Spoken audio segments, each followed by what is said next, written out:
Hey guys, it's Vanya.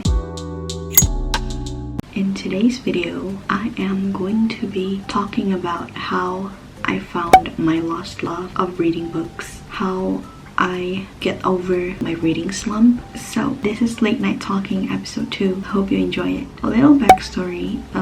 Since I was little, I've always had a thing for books. Every time me and my family went to the mall, I will always go to the bookstore, either just for like reading books, looking at the covers without buying anything. I just always go to the bookstore whenever there is one in a mall that we went to. I'd buy 2 and 3 books at the bookstore, and by the time we got home, I probably only have like one more book left to read. So like I finished the others on our way back home, or even at the mall when we were like eat or something.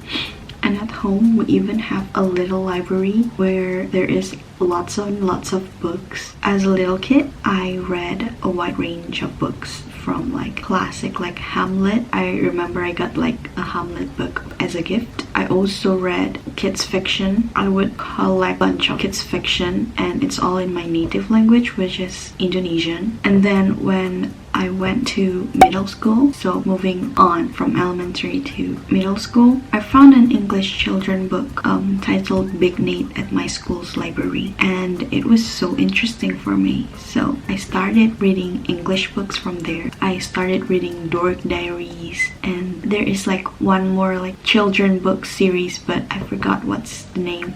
But I would always go to the library and then borrow English books, although at that time I mostly read like children books, so like Big Nate, Dork Diaries, because English is my second language, so I'm still learning English, so I still only read children books at that time. Alongside with that, I do still read Indonesian fiction novels, and at that time for me it was like, if I want to challenge myself and try to broaden my knowledge, I will read the English books as to improve my English in a way. For example, like improve my vocabulary, because there will be some words that I don't understand the meaning, and then I will search what the meaning to understand the books.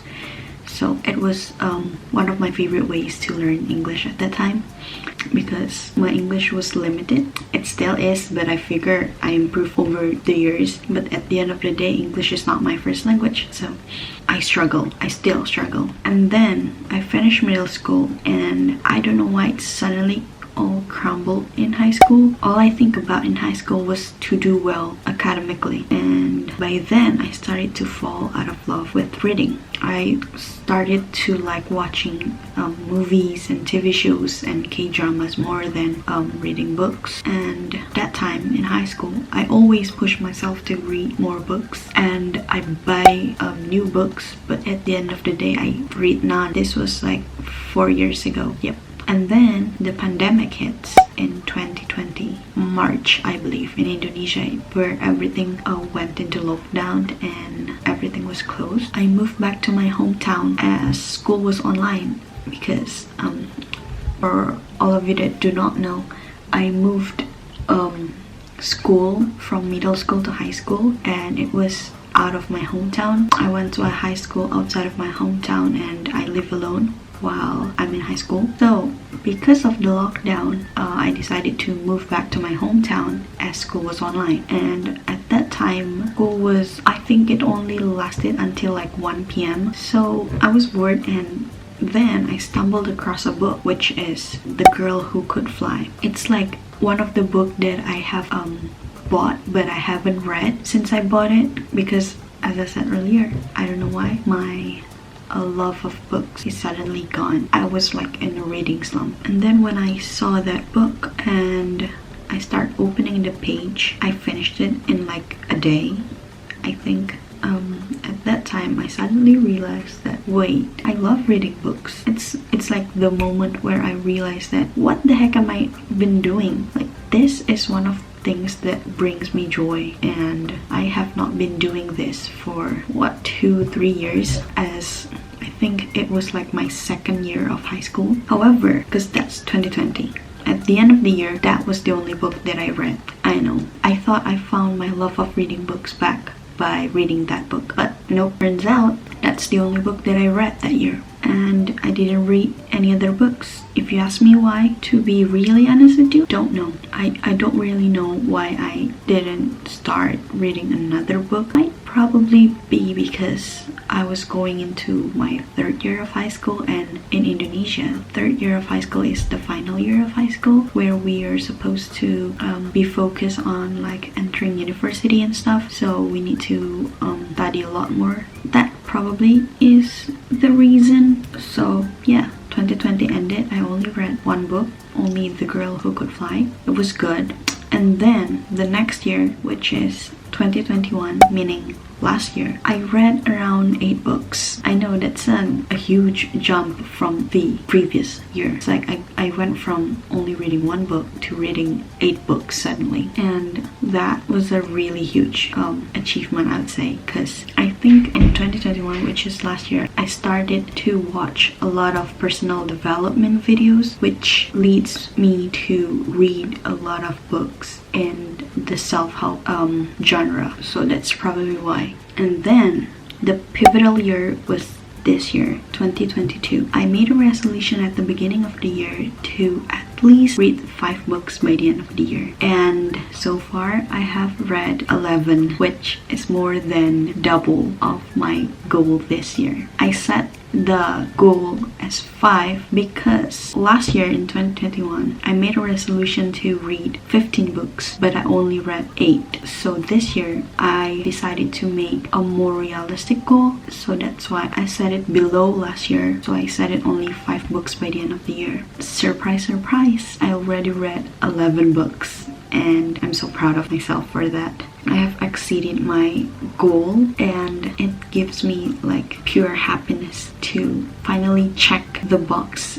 So yeah, first of all, I think I would have to thank Book Talk and The Summer I Turned Pretty for that, because of Book Talk, I read The Midnight Library earlier this year because a lot of people said that it's good. So I read it and I loved it. Definitely one of the best books that I've read this year. But then after I read The Midnight Library, I stopped reading. I think I read it at like the beginning of this year, probably like January or February. I think it's January. And then 2 or 3 months go by and I haven't continued to read a single book after that. And then June came by, which means that I was on my summer holiday, and The Summer I Turned Pretty came out and I watched it and I started to read the books, which at first I was just reading just to find out the ending, but then I started to fall back in love with reading. I got like this joy of reading books that I haven't felt in years. It's like when I was reading that book, I was feeling a bunch of emotions. I was happy, I was sad. It's like I live in the books. So I carry on that feeling, the feeling of joy of reading books. And then I started to read different books. So I started reading The Flat Share by Beth O'Leary, and it's like a cute light romance book, and I remember I finished it in just like a day. I think I finished it like 2 or 3 weeks ago, and then I start reading It Ends With Us by Colleen Hoover. I also read that in a day because I saw the book all over my For You page on TikTok, so I decided that I give in to the trend and just read it. So I did. And then I read Our Stop, which was like a light read for me. I think I also finished it in like a day. And then I finished The Spanish Love Deception. I finished Every Summer After, and then I finished You've Reached Sam. That's the most recent book that I finished. So yeah, I cannot believe that I actually read like this many books in just like a month. I think from June to July I read like 7-8 books. That's crazy for me, because like last year I only read 8 books, and it's like in the span of a year, and now I read the same amount of books in just a month. That's crazy. If you tell that to me 4 years ago in high school, I would not believe a word you said. But that's it. I got my lost love of reading back this year, and I am super happy. It's like I found an old piece of myself again. and I am so happy. It makes me feel like a better person, I'd say, and it makes me more motivated in life, makes me more confident in my English, and it excites me more than ever to choose what to read next. So if you have any book recommendations, comment down below and I'm gonna read it. So comment down below your favorite books. Through this video, I just wanted to say that if you've ever felt the same way as me, you feel like you lost your love of reading books, I just wanted to say that you are not alone. And us as humans fall in love and fall out of love every time, and I believe that that is totally okay. And when the right time comes, it will find its way back. And for me, it's this summer. This summer I fall back in love with reading books. It might be different for you, but I believe that everyone has their own timing. So if you still feel like in a slump, don't worry, you're not alone. You'll find your love of reading books back. I believe in you. So yeah, I really hope you guys enjoy my story of how I find my lost love of reading books back. Thanks for watching. I will see you in the next episode. Bye.